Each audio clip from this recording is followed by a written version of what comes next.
voters being mobbed by campaigners even as they arrive to cast their ballot. Well, thank you very much. Here's another list for you to look at. If he looks overwhelmed, he's not the only one. This has been a relentlessly negative election, and many voters have not been impressed. What do you think about your politicians during this election? A lot of them just spend a lot of time just attacking each other. A lot of them they don't really talk about how they're going to change things, and it's kind of a problem. They just talk about how the other person is bad. The midterm elections, when Americans go back to the polls just 2 years after the last time. Not to vote for a president, but pretty much everything else. So here's the ballot paper voters are presented with as they're going to vote in there, and it's American democracy at its most gloriously complicated. They have to make 31 different choices on both sides of the paper, everything from local judges to local councillors, local senators.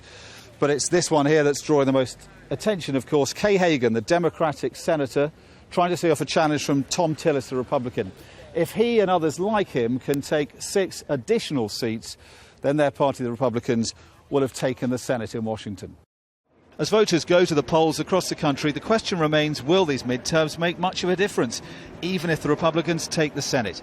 They've been at loggerheads with the president for 4 years anyway, paralysing political progress. What many voters want is an end to all that. I really want to see less gridlock.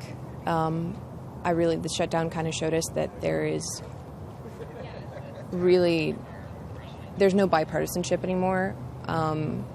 And I think that reflects that people now are becoming so polarized. So I hope that we can find some middle ground. She may end up disappointed. Are you coming to vote?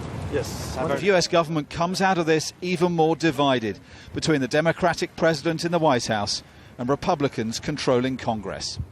Dominic Waghorn, Sky News, Raleigh, North Carolina.